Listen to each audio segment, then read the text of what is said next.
Este viernes, y ya tuvo ocasión Sergio Valverde, nuestro compañero aquí en Decisión Radio, de arrancar esta nueva sección de Mundo Financiero, que es el resumen semanal.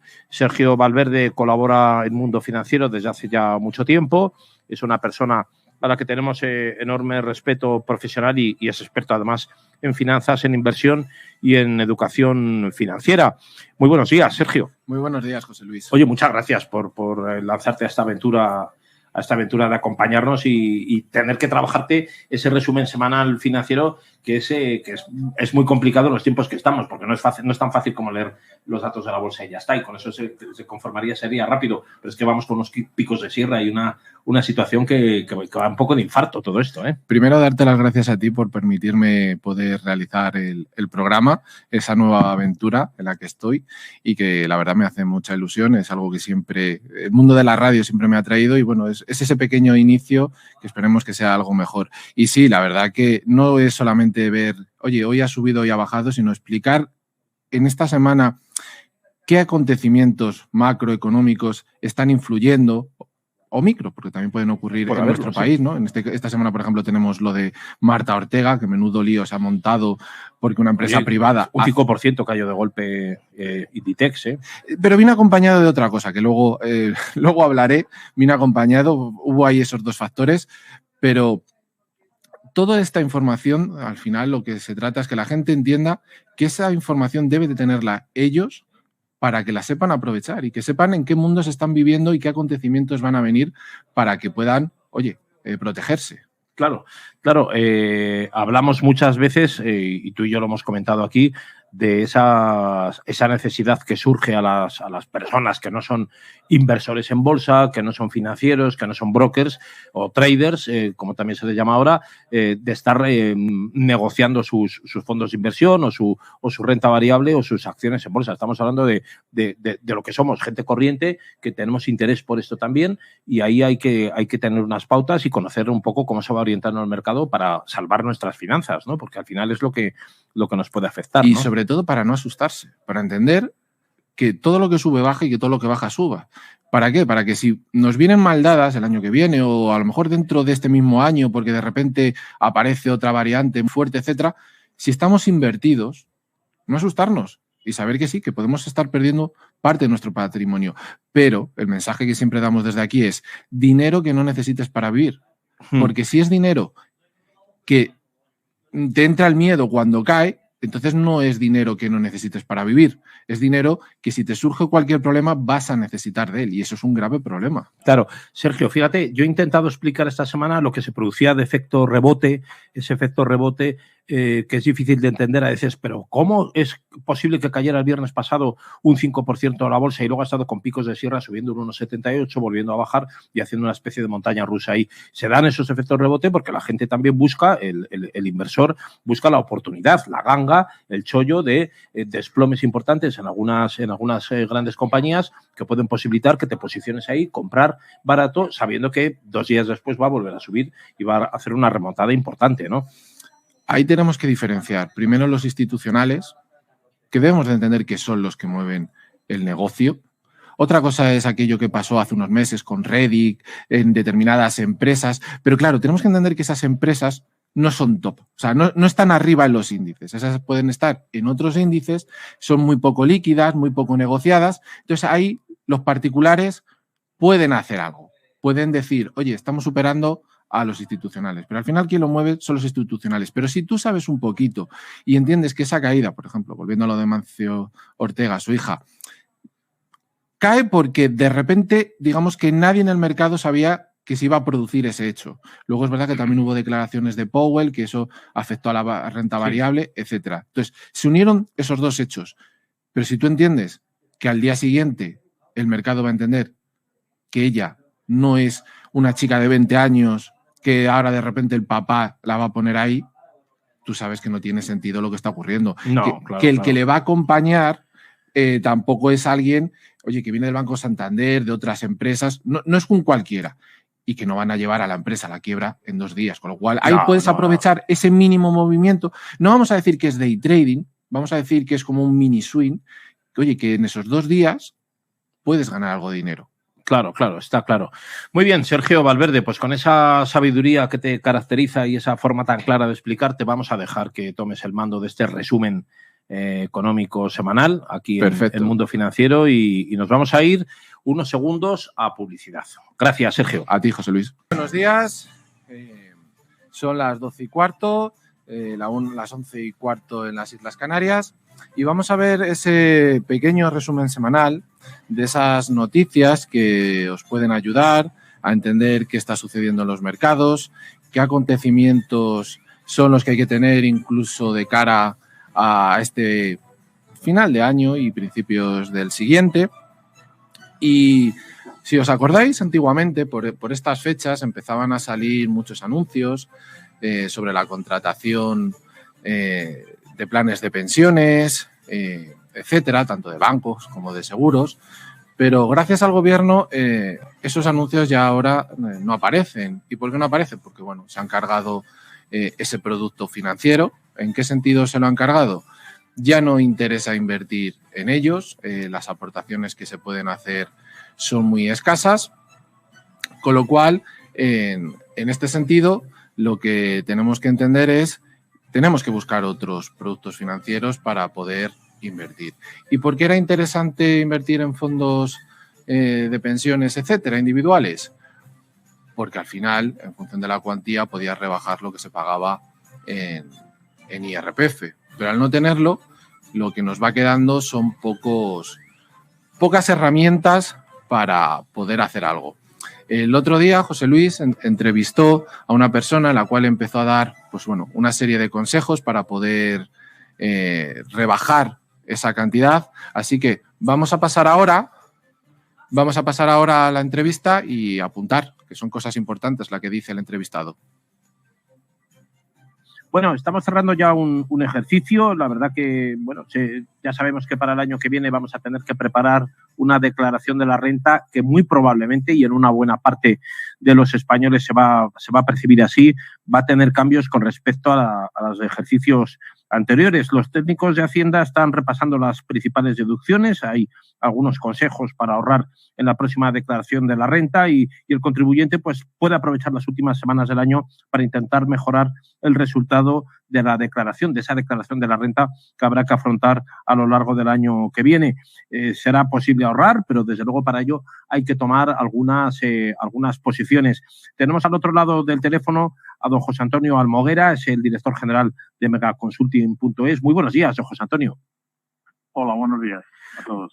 ¿Qué tal? Muy buenos días, muchas gracias. Y enhorabuena por ese Expo Financial que desde luego ustedes como organizadores consiguieron volver a retomar en la senda de de una normalidad que ya se había atascado ahí unos meses con la pandemia, ¿no? Parece que se ha aterrizado en una situación en la que se crearon enormes expectativas en ese viernes, que fue una oportunidad única para hacerse un poco a la idea de cómo está el mercado financiero y soluciones para todos, ¿no? Sí, fue un éxito. Tuvimos la suerte que nos acompañó todo. Hubo un aforo total. Había gente que se tuvo que quedar sin poder pasar.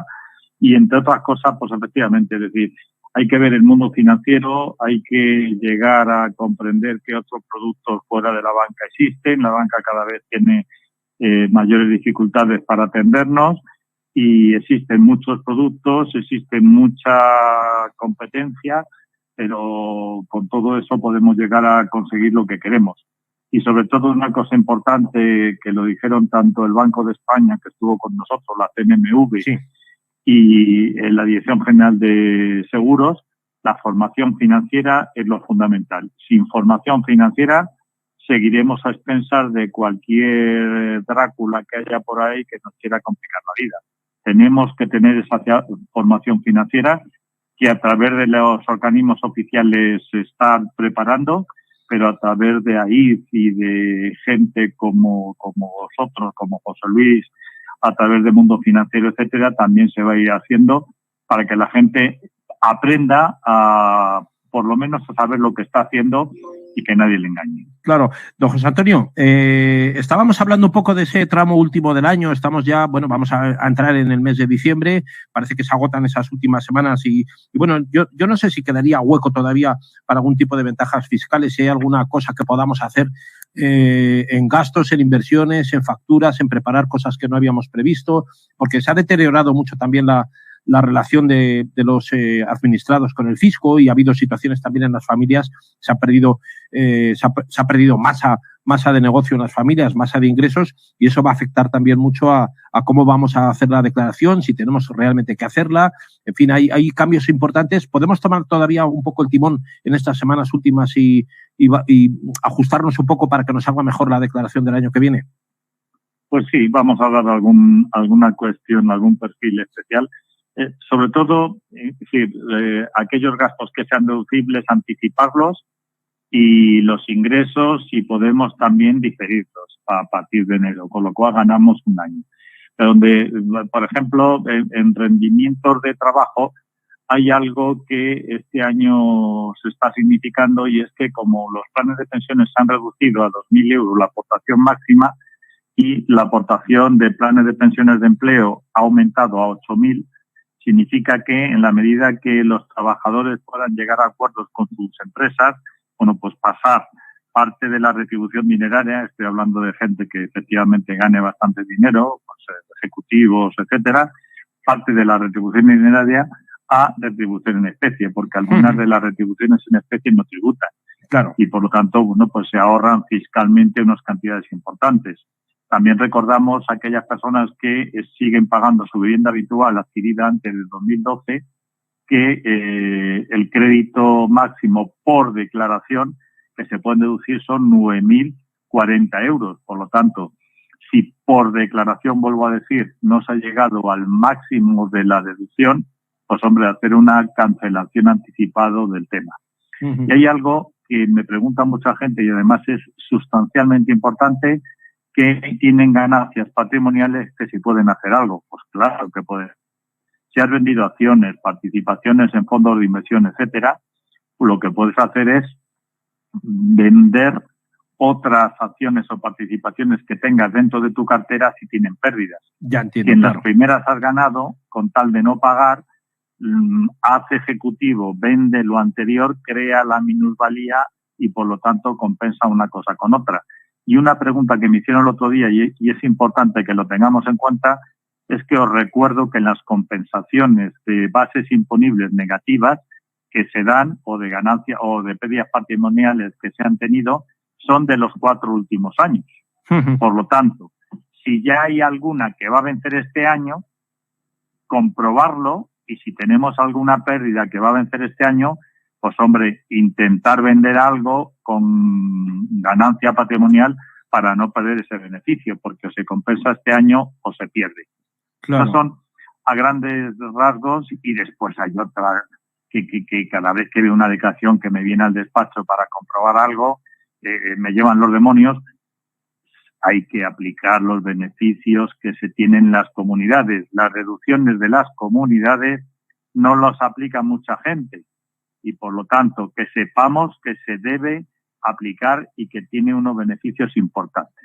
Don José Antonio, ustedes en Vega Consulting son expertos asesores fiscales, también en todo lo que tenga que ver con las finanzas personales o de empresa, a nivel contable o inmobiliario.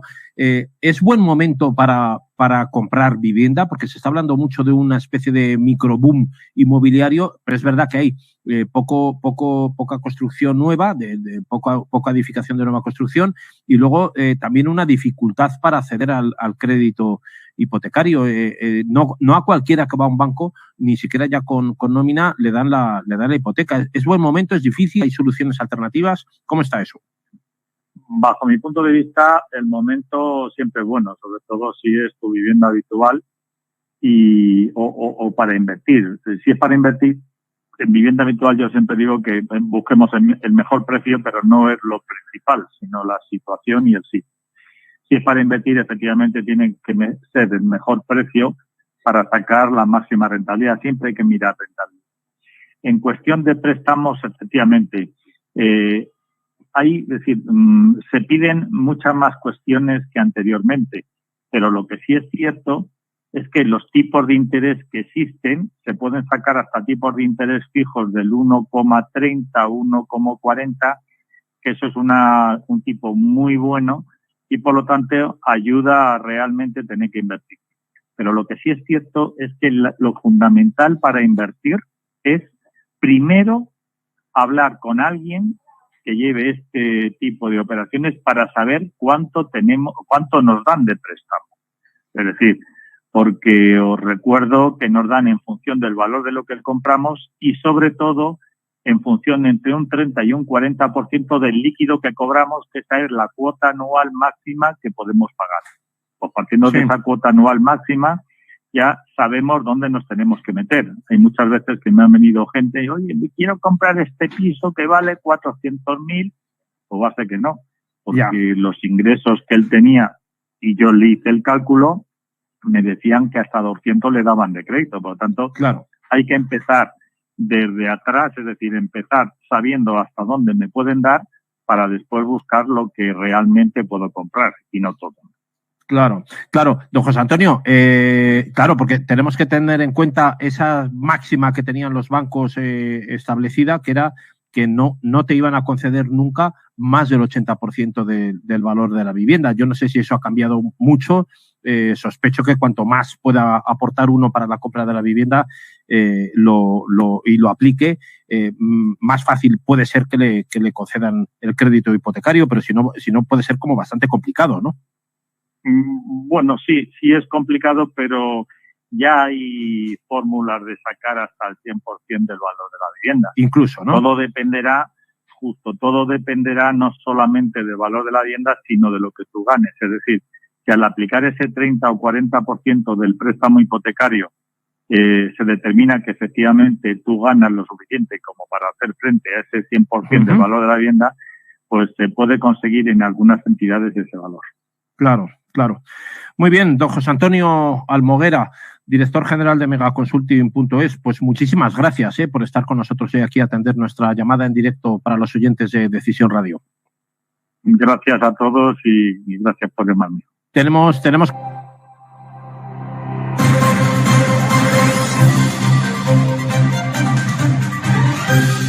Bueno, como habéis visto, una entrevista bastante interesante con aportaciones que podemos hacer de cara a este final de año para nuestra renta, pero según han ido pasando los años desde la transición a día de hoy, pues nada, vamos viendo cómo cada vez es más complicado poder encontrar algún resquicio que ayude sobre todo a los particulares y a las familias a reducir ese pago a Hacienda. Cada vez es más complicado. Si eres autónomo, bueno, pues por la parte de los gastos puedes hacer algo y si eres empresa, pues también, ¿no? Por ese lado, pues se pueden hacer cosas, pero desde el particular cada vez es más complicado. Me gustaría aportaros a lo que ha dicho el compañero, que en cuanto a la formación, este país, pues sí, vemos que tiene un déficit en cuanto a educación, que año a año, o por qué no decirlo, crisis tras crisis, el ciudadano, la familia se va dando cuenta de que tiene que espabilar, que no puede dejar todo en manos de los supuestos profesionales del banco. Cada vez el particular y la familia va tomando las riendas de sus finanzas. Lo que pasa es que no siempre lo hace de la forma más correcta. En este caso, desde distintas asociaciones o empresas, que os voy a dar ahora una serie de nombres por si queréis buscarlo, están ayudando en este proceso. Uno de ellos, fundamentalmente, viene de la CNMV, donde tiene una página web que la podéis buscar, en el cual pues están dando bastante importancia a conocer los productos, a entender cómo se puede realizar una planificación. Y luego hay una asociación que no lleva muchos años, que es la Asociación de Educadores y Planificadores Financieros, que además os informo que tiene ahora mismo un curso gratuito de educación financiera que puede ser muy interesante. Podéis entrar en su página web y os informáis. También hay bancos. Lo que pasa es que en este caso los bancos están realizando labores también dentro de los colegios, que bueno, eso habría que ver si es interesante o no, pero son labores que se van dando, que se van haciendo y que poco a poco se van haciendo que esa cultura se vaya dando. El problema que nos vamos encontrando es que hay tanta información y hoy ¿dónde encontramos prácticamente toda la información? Pues en las redes sociales, ¿no? Y muchas veces escuchamos términos como os ayudamos a ahorrar, etcétera, desde distintas empresas, incluso desde los brokers, desde la parte, vamos a decir, más profesional o institucional, y hay que tener cuidado con los términos, porque cuando un broker, por ejemplo, te habla de ahorro, no te está hablando de que vayas a ahorrar, vas a invertir.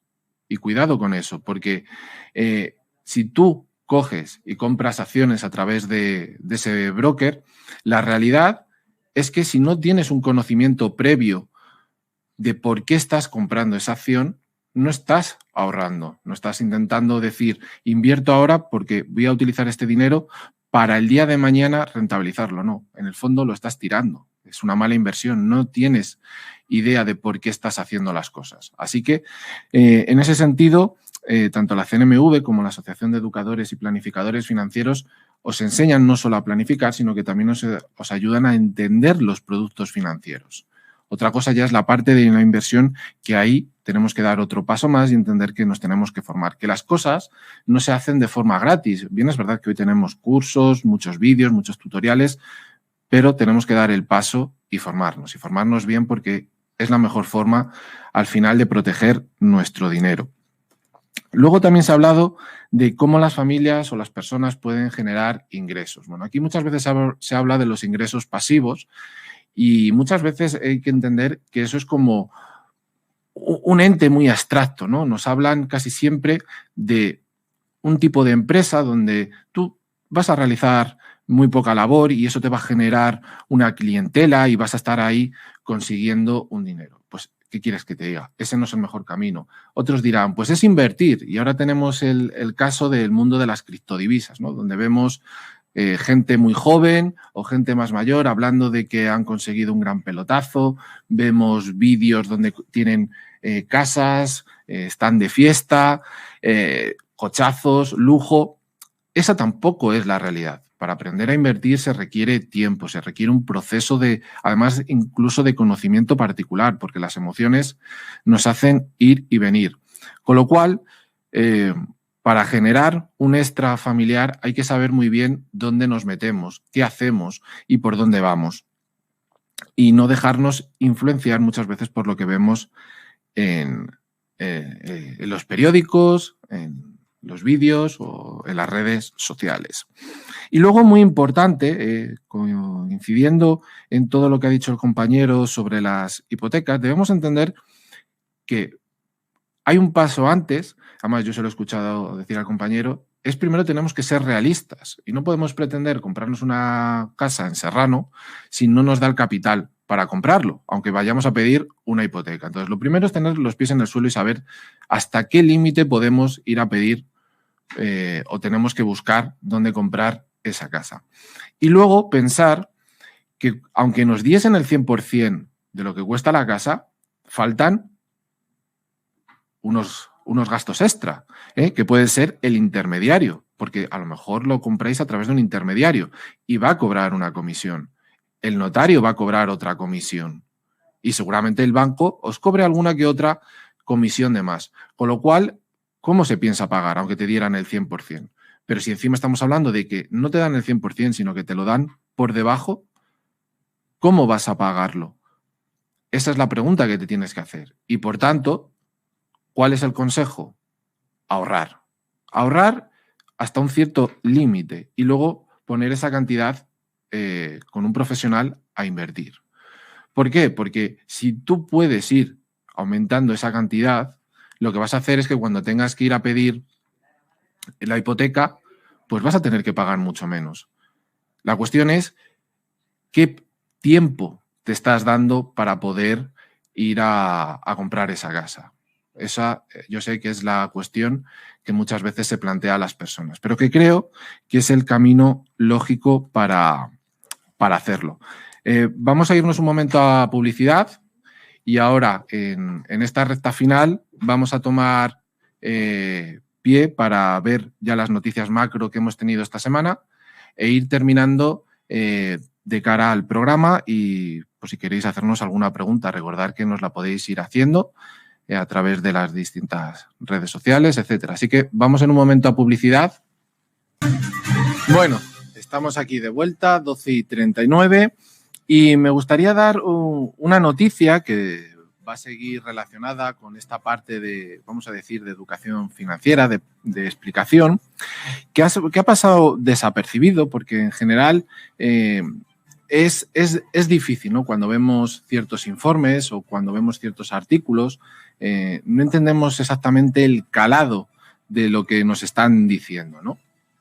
Y en este caso, la semana pasada, el INE sacó un estudio de lo que se espera que vaya a tener España de población desde aquí al 2050-2070. Daba una serie de razones de que en apenas 2020-2050 vamos a aumentar en 1 millón y algo la población, y hasta el 2070 se espera que entre 3 y 5.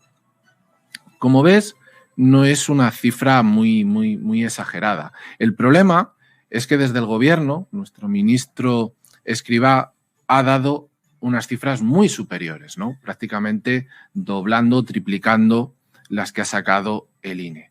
Como vemos, igual que de cara al año que viene, el crecimiento que estima el gobierno está muy inflado en función de lo que dicen instituciones privadas en nuestro país, de estudios, o el propio Banco de España, o hasta la OCDE, pues en cuanto a la población pasa lo mismo.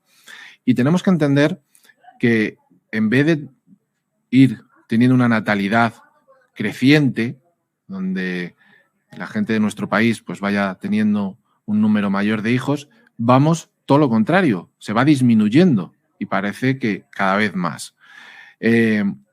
Todo lo que nuestro ministro Escrivá nos dice es que van a venir gente extranjera y que van a ser ellos los que van a dar ese salto para que tengamos una natalidad acorde a lo que ellos piensan. Mientras que el INE no lo ve de esta misma forma. Y tenemos que entenderlo. Alguien cuando emigra a otro país lo hace porque espera encontrar una situación mejor que la que está viviendo, porque si no, no se va. Y tenemos que entender que hoy en día España no está en las mejores condiciones como hace 10 o 15 años, que éramos un país donde se veía que podría haber un crecimiento importante, una mejora de salarios, una mejora de vida en general. Cuestión que a día de hoy pues no se da, como estamos viendo. Con lo cual, pensar que va a venir mucha gente de otros países a vivir al nuestro, quedarse a vivir, etcétera, pues es un poco más complicado que ese optimismo que tiene nuestro querido gobierno. Y esto también, ¿por qué es importante? Porque una generación importante, que es el baby boom en nuestro país, en unos años va a empezar a jubilarse. Y esto lo vamos a unir con el tema de la jubilación. Ese problema tan importante que tenemos ahí y que no consiguen arreglarlo, que ningún gobierno es capaz de decir las verdades del barquero, como se suele decir. Y es que nuestro sistema de pensiones está quebrado, que nuestro sistema de pensiones no se puede aguantar, y encima hoy teníamos la noticia de que las pensiones se van a revalorizar en función del IPC, con lo cual, de cara al año que viene, ¿quién va a pagar esas pensiones que se van a revalorizar en un 4, en un 5? Porque como va en función de la inflación que nos encontremos, el Estado va a tener que sacar. ¿De dónde? ¿De dónde lo va a sacar? Ah, claro, es que han presupuestado que vamos a crecer una barbaridad, como decía antes. Entonces, ¿cómo van a pagar esas jubilaciones, ese extra a todas las jubilaciones? Eso por un lado, pero como decía, se nos van a jubilar una gran cantidad de personas. Y como vemos, la natalidad y el número de ciudadanos no va en la misma proporción. Con lo cual, ¿quién va a pagar esas pensiones? ¿Quién va a pagar esas pensiones? Eso es lo que no acabamos de entender. Y desde cada uno de nosotros tenemos que empezar a entender que tenemos que construir nuestra propia pensión, no esperar a lo que nos dé el Estado. No puede ser, porque es que las cuentas no van a cuadrar. Ahora hemos visto, o he comentado antes, los de los planes de pensiones, y sí, se quiere hacer como una macroempresa para que gestione el dinero aportado a la seguridad social para esos fondos. Pero ¿por qué nos tienen que obligar a ello? ¿Por qué no puedo ser yo el que decida dónde puedo llevar ese dinero para invertir? Luego me equivocaré o no, pero puedo decidir yo. Esa tendría que ser la cuestión. Y esto es lo que os quiero transmitir para que reflexionéis, para que os deis cuenta de que no podemos estar dependiendo de lo que nos digan otros. Tenemos que tomar las riendas. Por eso es importante la educación financiera y por eso es importante que entendáis qué tipo de profesionales hay en el mercado. Aquí siempre os hablaré de dos. Por un lado tenéis el planificador financiero que os va a ayudar con esa planificación y una vez que ya tenéis planificado, que ya tenéis un capital que no necesitáis para vivir, buscáis un asesor financiero. Y si puede ser independiente, mejor. Y tiene que ser siempre dinero, como digo, que no necesitéis para vivir.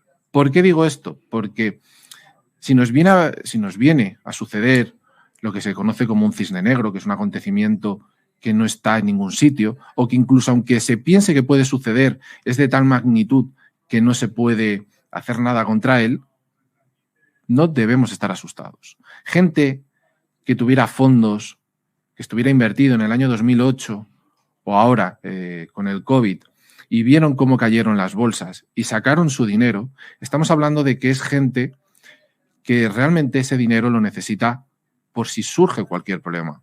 Y tenemos que cambiar el concepto. Tiene que ser dinero que no necesitemos para si surge cualquier problema.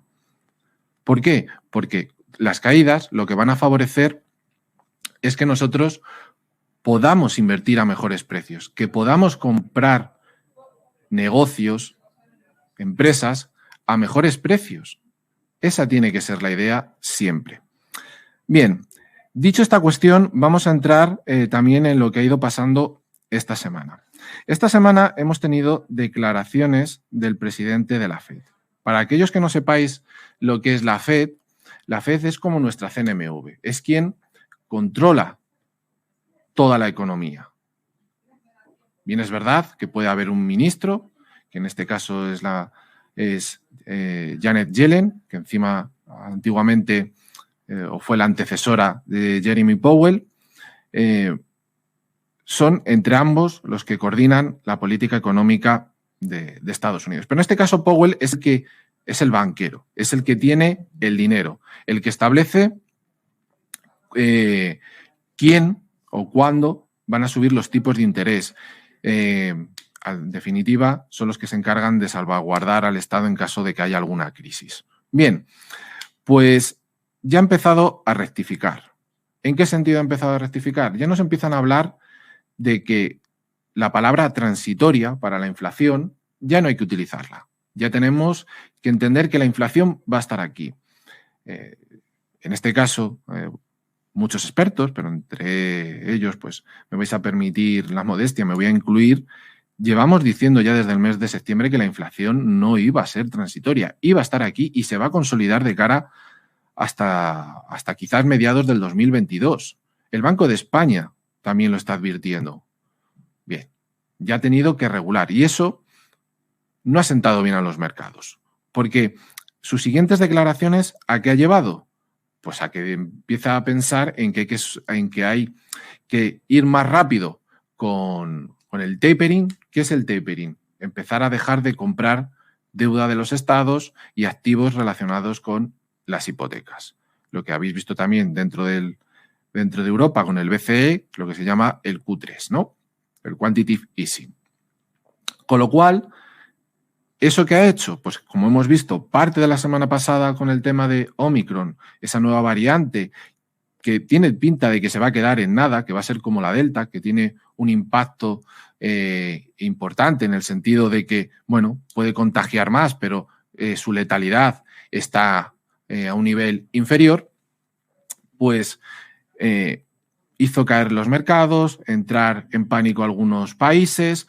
Bien, es verdad que la incidencia, como hemos visto en Austria o estamos viendo en Alemania, Israel también está llevando un confinamiento. Aquí en España están subiendo los casos, pero todavía no se habla ni siquiera de confinamientos. Quizás tengamos ciertas restricciones parecidas al final de la pandemia, pero ese miedo hizo que las bolsas bajaran. ¿Y eso a qué nos lleva también? A que posiblemente el año que viene tengamos subida de tipos de interés. Y si hay subidas de tipos de interés, aquí vamos a entrar un poquito en la parte de educación financiera, que sepas que si tienes una hipoteca a tipo variable, empezarás a pagar un poquito más. Con lo cual, hay que empezar a pensar en el medio y en el largo plazo de que si te quieres comprar una casa y vas a pedir una hipoteca, tienes que hacerlo a tipo fijo o a tipo variable. Ahí te dejo esa cuestión. Siguiendo con estos movimientos, voy a comentaros ahora una serie de valores relacionados con la bolsa para ver en estos momentos a qué precios está, ¿no? Por ejemplo, tenemos el IBEX que está a 8.306, es decir, muy lejos de sus máximos históricos, pero muy lejos. Con lo cual, lo que está reflejando que tengamos un IBEX así de caída es que estamos en una mala situación, que los institucionales no ven España bien. ¿Y por qué digo esto? Porque si nosotros nos vamos ahora al DAX alemán, que podemos decir es el índice potente de Europa, lo vemos que está en 15.287. Está en máximos históricos. Y no es verdad que está lejos hoy de ese máximo histórico del DAX alemán, por todos estos últimos acontecimientos, pero vemos como Alemania va a otra velocidad. Por tanto, a veces cuando vemos índices en la bolsa tenemos que preguntarnos por qué unos están tan arriba y otros, como el nuestro, como en España, está tan abajo. Ni siquiera nos acercamos a nuestros máximos históricos, y es porque España no lo ven. ¿Qué más tenemos? Y es importante que os quedéis con estos datos que os voy dando. ¿Por qué? Porque hoy tenemos noticia muy importante, tanto posiblemente esta semana como la siguiente. ¿A cuánto está el euro? A 1,13. ¿Y qué significa que esté tan lejos de ese 1,25, de esos máximos que tuvo el euro? Pues significa que el dólar está mucho más fortalecido que nuestro euro, que Estados Unidos va a una velocidad aún superior a la europea. Y vamos a ver cómo está el crudo. El crudo vemos que, por suerte, bajó desde los $83 a tocar hoy los 68. ¿Por qué después de todo ese movimiento que tuvimos desde mediados del año pasado, que estuvo incluso en negativo, ha subido tanto? Bueno, pues porque hay una demanda muy fuerte, y lo que tenemos es una oferta débil, en el sentido de que no quieren producir más para que no caiga otra vez el precio a lo que ocurrió el año pasado.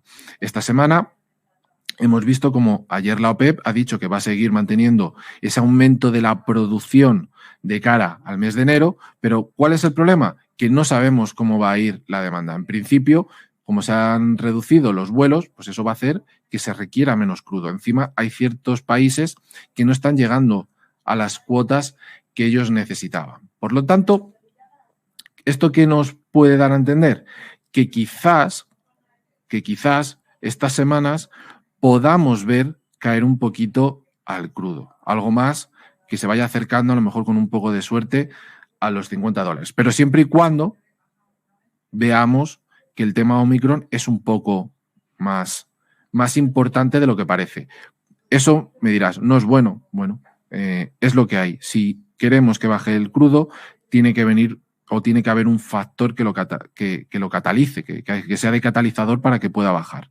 Así que aquí tenemos que ver qué preferimos, crudo o energía barata, o que Omicron sea peor de lo que esperamos. Yo, sinceramente, prefiero que Omicron no sea tan malo como dicen, que podamos seguir con nuestra actividad económica y que todo pueda seguir funcionando como hasta ahora y que vayamos a mejor. Y todo esto lo vamos a terminar hablando del oro.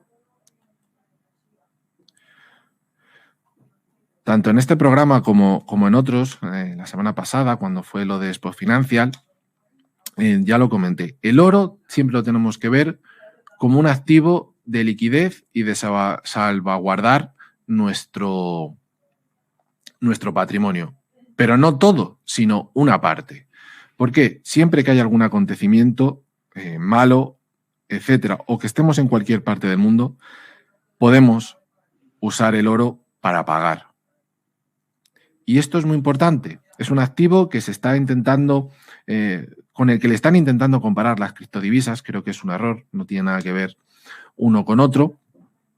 Y tenemos que entender que el oro a veces estará por encima, a veces estará por debajo de cuando hemos hecho esa inversión, porque recordemos que en oro podemos invertir desde comprarlo físicamente, comprando acciones de empresas mineras, comprando fondos o ETFs que estén relacionados con las empresas mineras, y puede que haya algún producto financiero más, pero bueno, estos tres que os acabo de comentar podrían ser los más cotidianos a la hora de poder invertir dentro del oro.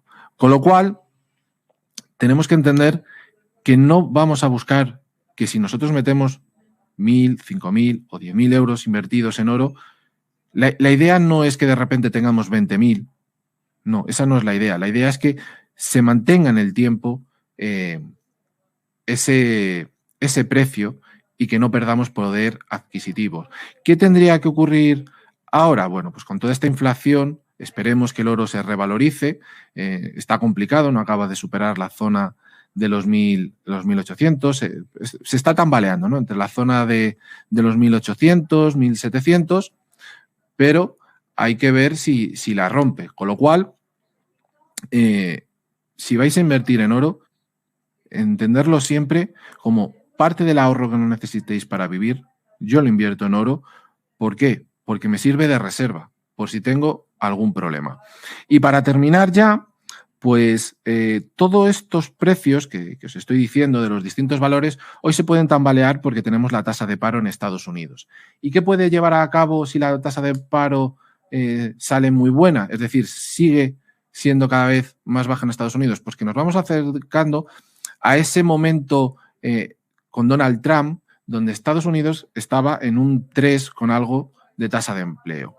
Tenemos que entender que en Estados Unidos la gente está cambiando de trabajo, que las empresas se están matando por encontrar trabajadores, porque no hay.